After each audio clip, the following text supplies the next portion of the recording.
Hello, this is Bridget Rao with Divine Essentials. Alright guys, the 5 mindfulness myths. There are common myths and misconceptions that can lead to some to feel reticent or to participate. You know, they're a little hesitant to participate in the valuable healing tool. Let's take a closer look. Myth number 1. Mindfulness is about religion. You do not need to be a Buddhist to be mindful. Mindfulness is a human practice of curiosity and non-judgmental self-observation that can be practiced by anyone. Okay? Myth number 2. Mindfulness is meditation. While meditation offers the opportunity to practice being mindful, the two are not synonymous. The aim of mindfulness is to remain aware anywhere. You can explore being mindful while eating, doing the dishes, taking a walk, engaging in conversation, whatever you do. Okay? Myth number 3. Mindfulness is about enlightenment. Being mindful is not becoming smarter, better, or superhuman. Mindfulness is often deeply humbling as you develop your capacity to honest and reflect upon your own humanness in the simple things around you that you might never have noticed before. It is a scary slope, though. Mindfulness myth 4. It's relaxing. Sometimes, but not always, simply paying attention can increase your awareness of turbulent emotions or conflicts that perhaps you were avoiding. However, mindfulness can also give you the tools to work more consciously with difficult experiences. So not only is the mindfulness going to make you aware of the but it'll give you the mindfulness of like, okay, well, we can do this. Number 5, mindfulness is about self-improvement. It is normal to become distracted during a mindfulness practice. Rather than becoming frustrated with yourself, practice gently inviting your attention back to your breath in the present moment, okay? So it's not like it's we don't have to turn it, like, I know, like, for myself, I think ADHD people, a lot of us have that thing where it's like, I want to do the best of my ability, like, with everything we do. So we, like, turn it into, like, oh, I'm just not good at this. If we're trying to be mindful and meditate and keep our thoughts focused on something and we keep, like, drifting off, we may get frustrated and be like, oh, I'm so bad at this. But it's not about that. It's just about exercising your mind.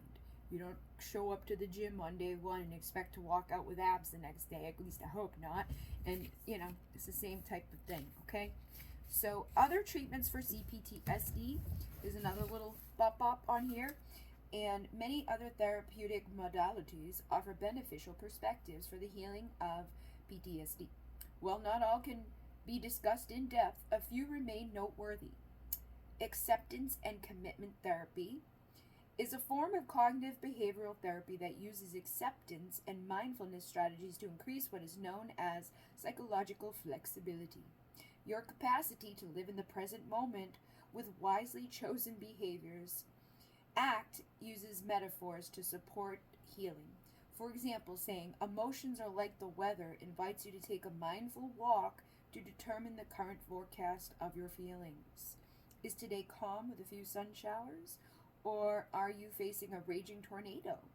How might you prepare for either situation?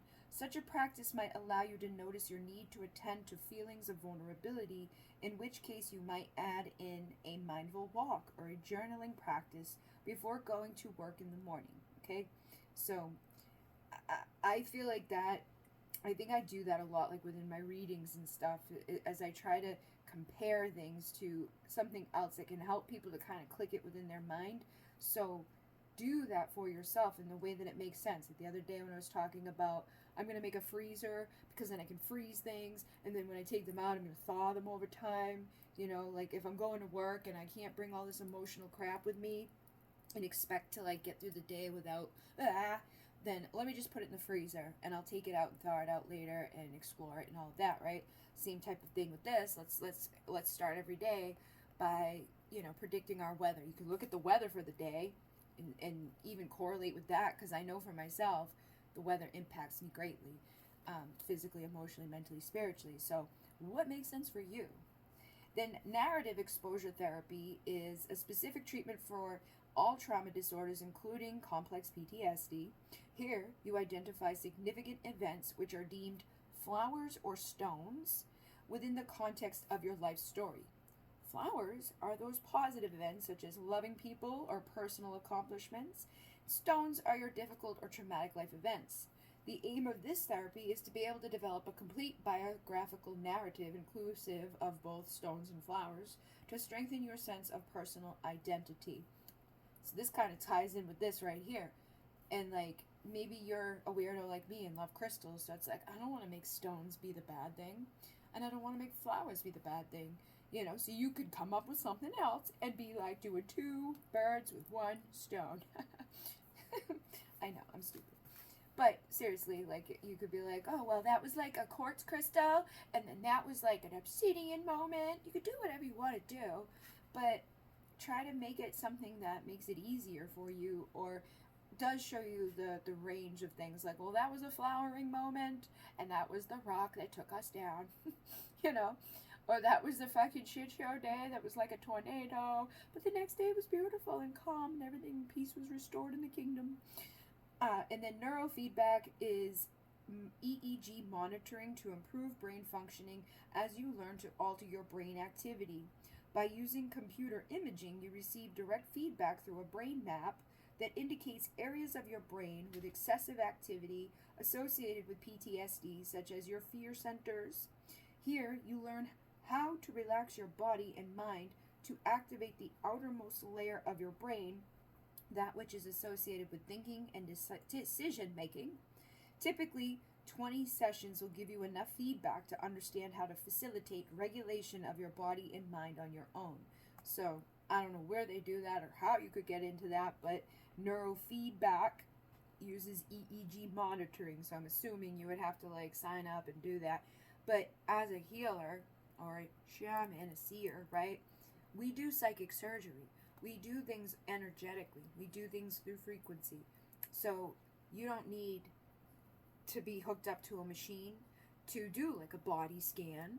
You don't need to be like under the care of some doctor to just become aware of yourself. Like, go into a deep meditation and picture a mind thing over your head, right? Or maybe study the mind thing beforehand and be like look up some like pictures of this situation that they're doing here and be like, what does it look like, right? What does the brain look like, and where are the fear centers and things that they're gonna be showing, you know, because you know these places are gonna have like a preview of what it looks like and what they talk about and all of that. So learn a little bit about it, and then intuitively within your mind be like, all right, here's my mind map, and like either see it in your mind's eye or just know, okay, this is my map.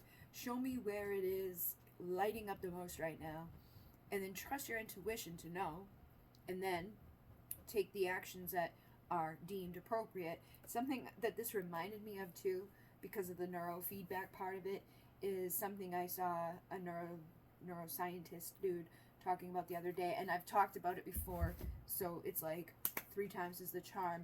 When you wake up in the morning, if every morning when you brush your teeth, you brush with the right hand, they say to switch to the left hand.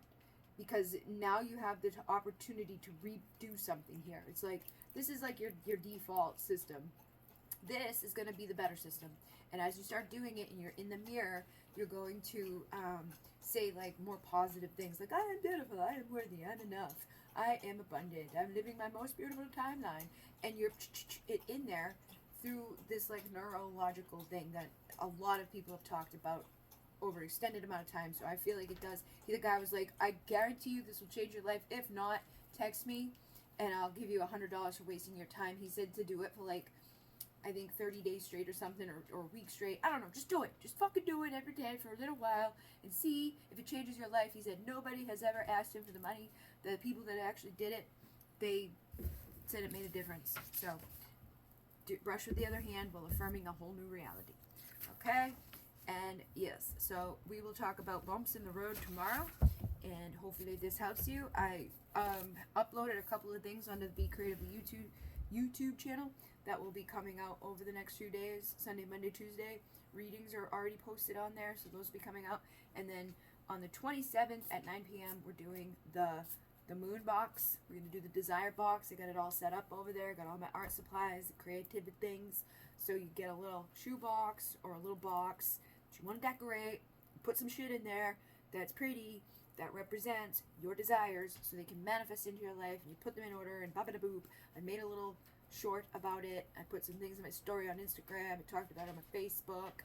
So, you know, if you want like more clarity or directions, go to watch the little short, and it has all the directions there, so you can get your supplies and all of that. In my day, namaste.